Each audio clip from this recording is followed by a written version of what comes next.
All right, boys and girls. Well, I don't know. Probably not a whole lot of girls around here. But anyways, this fabulous truck has 494,000 miles. Can I just call this 500,000? Gosh darn it. I mean, shoot, I am excited. Yes, Paul had some food, so now he's full of energy. Anyways, y'all want to know how in the world did this all happen? I'm en route test driving this truck, and I figured I'd pull over and let you guys see the truck for yourself. So we got an issue. The rear right window doesn't roll down, or the rear driver's side window doesn't roll down. So I can't show you the back side, but I can show you the other side. Before I get ahead of myself, let me roll down the other side so I can at least show you the other side. So look, nothing happens. Motor shot or something. Guys, very important, when you idle your truck, it's nice and warm. Look how it idles. Guys, 500,000 miles. The valve cover has not been off of this truck. This is not the valve cover. I think the valve cover is under that because it has the crank ventilating filter in there. Okay, you probably can't hear me very clearly, so look how sturdy it's running. Like, it's not jumping. Well, in the video it's floating because my hand's floating, but that's funny. Like, in the video it looks like this thing's walking.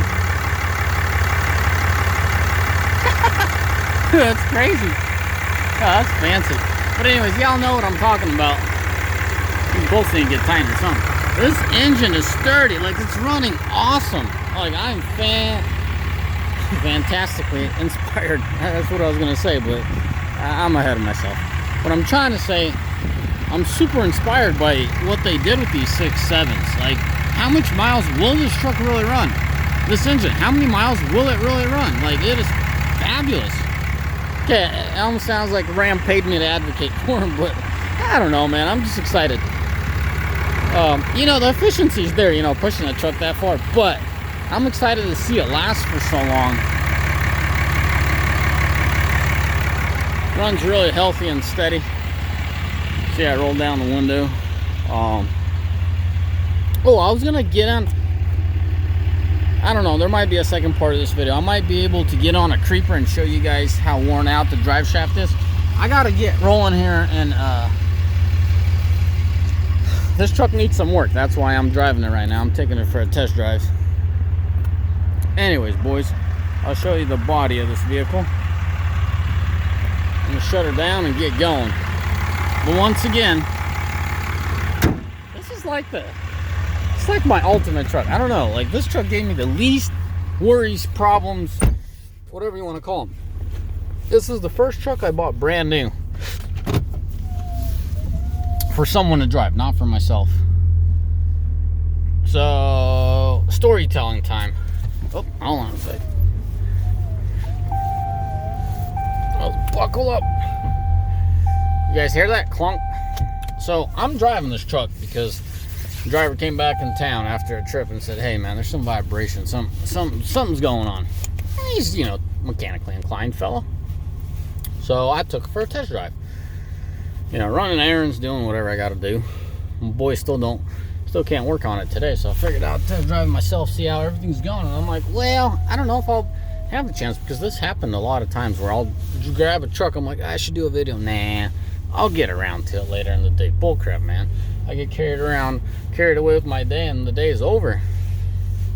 As you hear that second gear, there's nothing wrong with the transmission. They just do a firmer second gear shift. That just something these 4 gens do. But because of the drive shaft, the splines being worn out, because the splines, I don't know, well, this video is going to show it, but so they slide into each other, but they also pivot. Man, I need a recording man is what I need. I need someone to be recording me. There's so much gestures, man, that I show people. Anyway, so the splines are not only there to put 2 pieces together. Okay, guys, hang on tight. Let me order my drink. Alright, what was I talking about? Drive shaft. Oh, so it looks worn out. Well, it feels worn out. I haven't inspected nothing, just doing a test drive. But that's one of my hit list. That's one of the things on my hit list at 500,000. All right, hang on again. Back to what I was saying. I had a hit list, or I have a hit list for my 500K. What I'd like to do on this truck at 500K. The top three on there were to change out the drive shaft assembly completely. So the drive shaft that goes from the transfer case back to the rear axle. Carrier bearing, a couple U-joints in there, a couple splines, that kind of thing. So obviously that needs changing now because there's vibration and there's play. Click. That's what that is. So that's going. Next thing is I was gonna do injectors, but I just want to see how far I can push these now. I mean, I showed you how soft and smooth the engine runs. Like, it doesn't run rough, it just runs so smooth, accelerates just fine, goes through every gear just fine. I got nothing to complain about. Yeah, I mean, it's not like I just got done pulling a trailer. It's still warming up a little bit. You can tell coolant's 188, trans is 159, and oil is 181. So pretty much still warming up. But anyways, nevertheless, as they like to say, I'm gonna get up on a highway and do 60 to 70 miles an hour, see how it does there. But at this point, the only thing I feel is the rear end. Now, the question of the day here, Paul, what all have you done? Under the hood, guys, I have not opened the engine. I mean, as much as disassembly as the engine's seen, is I pulled the crank ventilation filter, replace it. That's about it. Injectors, original. I mean, everything is original on this engine. This engine has not been opened up. No head gaskets, no valves, nothing. The transmission is original. No, ain't the Chrysler tranny in here. But it's the aisin. Well worth the $3,000 upcharge, or close to $3,000. Like, I don't care. Give me my aisin. Here's your $3,000. I will pay $3,000 gladly. If that's the biggest price difference between Chrysler and aisin and the pickup, I will gladly take my aisin. This truck has done nothing but towed goosenecks behind it. It's miles like this that it sees empty. You know what I mean? This thing's married to a gooseneck. It's when it needs servicing or we need to take it for a spin or a test drive, that's when it sees empty miles. And probably sometimes my guys making arrangements at truck stops or some store manager to leave their trailer and they can go cruising in town. I'm pretty sure they do that. And I've had a few phone calls like, hey, can I take the truck? Yeah, it's on you. If the trailer disappears, it's on you. Chains get jacked, it's on you. And funny story, one day this guy calls me and he's like, hey, can I leave it? I'm like, dude, it is on you. As soon as you leave the yard, it's your responsibility. And he leaves it at a trusted yard, comes back, he's clean. Not a single strap, not a chain, not a binder. And he's like, dang it. I'm like, bro, I don't got to repeat myself, do you? Do I? He's like, no, you don't. Went to the store, bought a bunch of new chains and straps and binders. Hey, man, it's just too much of an asset or too much of liability out there. I mean, I don't know. I don't have eyes with every single pickup out there. I don't know what area. Is it shady? Is it smooth? Is it rough? I don't know what kind of area they're leaving my stuff. So I tell them, hey, as soon as it leaves the yard, it is your responsibility to bring it back the same shape and condition and count. In that case, I guess, for straps and chains. But anyways, back to the point of this truck. Like, you guys can tell I'm excited. Like, I'm super excited this truck. And I know the efficiency, makes people happy. But that's not really what makes me happy. It's seeing something get good care for, being taken care of, and delivering back. Like, 500,000 excites me more than calculation of how much more I've saved or lost or what the deal is compared to a brand new truck every 200,000 or 100,000. It just fascinates me. That's all it is. Like, today's day, if I had to give up my limited, let's just say for some odd reason, I had to give up my limited and drive this truck, I would have absolutely no issue. My check engine light. I used to have a check engine light on. Something happened there. I gotta hook up the computer and see what's going on. But anyways, another reason I took this thing out, because I had a check engine light. I don't know if it died out during the video or it died out the last time I started up or whatever the deal is, but I wonder what caused that. But the moral of the story, I mean, I know I'm doing like vlogging and reporting or reviewing a truck here, but the moral of this story is I am super excited about this truck. And let's finish off this truck so I wrap up the video and get back to calling people. drive line is not original. Excuse me. The drive shaft assembly, drive line, U-joints are all original. I have not changed the U-joint from the transfer case back to the rear axle of this truck. Not one. The only U-joints that have been replaced on this truck it's been done recently, I'd say a couple months ago.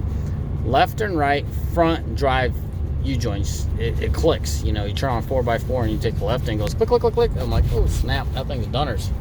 So that's the only U-joints that have been replaced on this truck. It is getting warm in here and toasty. So, you know, common question, the powertrain. Dude, the suspension on this truck, the whole suspension, all that it has seen is 4 brand new ball joints on every corner. Upper, lower.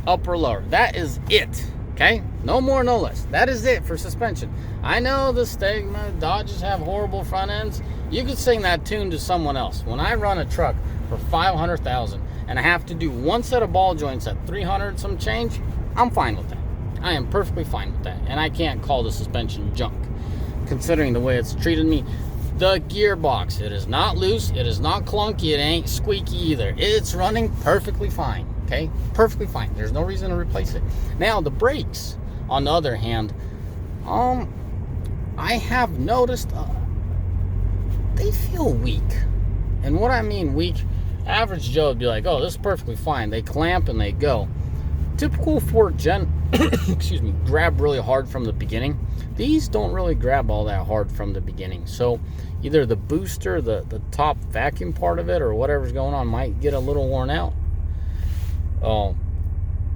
That's it. I'm nitpicking at it. Is it going to get replaced? Absolutely not. Am I playing with someone's life? No. We're talking from very rough and abrupt braking to smooth. That's the difference. Or broken in, I guess we could call that, as long as it's not broken or broken through. Let's just say it's broken in. So, yeah, I mean, I'm just hitting all these points that Dodges are known. And, man, I wish Dodge, you know, Ram advocates, or not Ram advocates, Ram dudes, if you're engineers of some sort, you're listening to this, please holler at me, man. Y'all got to pay me something for all this advertising I do for you guys. I have not received 1, 10, 20, or 100. I've seen a lot of comments, emails like, hey, man, thanks to you, I've bought a Ram. Thanks to you, I reconsidered a Ram. You know, there's always a bad apple in a batch. I mean, shoot. I got one heck of a story coming for you. My 19 has a lot of issues, and for me, there are a lot, because I'm used to the 4th gens being fairly, well, problematic free, you know what I mean? Like, I don't have any issues with my 4th gen. Now, my 5th gen, there's issues, man, and they need to get addressed. I'll get you guys an update shortly. I'm not going to promise you the next video, but most likely the next video coming up is going to be my 5th gen, what it's going into the dealer for, what all needs servicing on it, and another 5th gen of mine that's having a similar issue. Anyway, staying focused with this truck, guys. In simple, I'm gonna list off things that have been replaced on this vehicle. If I don't list it, yes, it is original. You can fall off your chair and fall over and laugh and call me whatever you want to call me. That's your thing. But I gotta wrap up this video.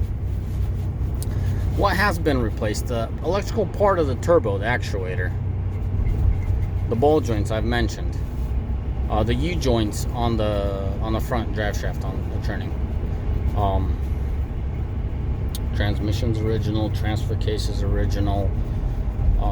As we learned in this video, I'm getting vibration from the drive shaft, so the whole assembly is getting replaced. I'm going to inspect the turbo. I mean, at $500,000, I think a turbo should be well broken in or broke through, but hell, if it has good health in it, good life in it left, I think we're just going to leave it alone. Most likely throwing another turbo in there, not for sure.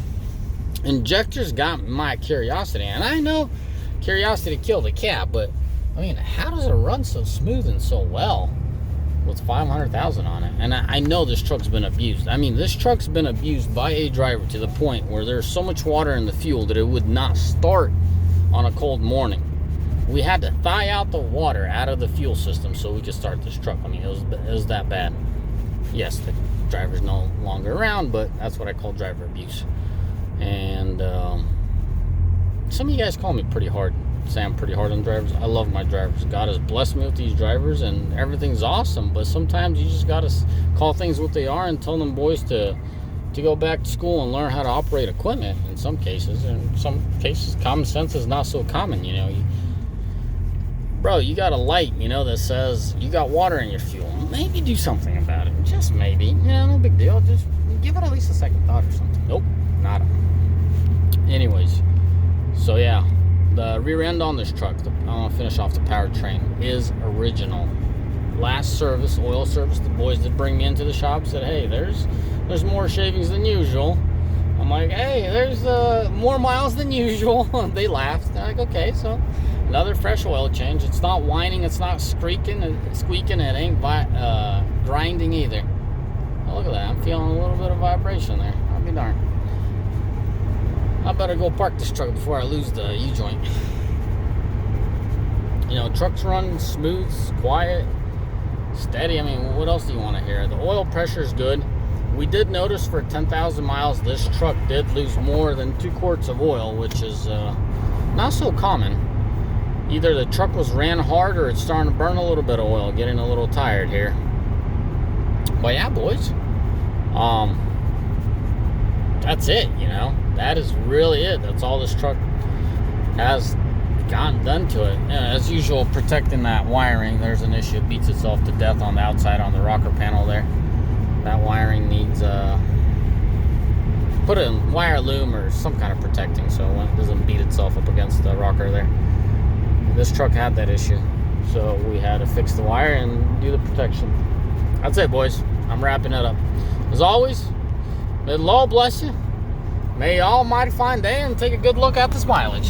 I'm calling it 500K. It is a well-deserved 500K, okay? Just keep it simple, just for simplicity reasons. Anyways, boys, on a serious note, God bless you. May you almighty find day. Ciao. Bye.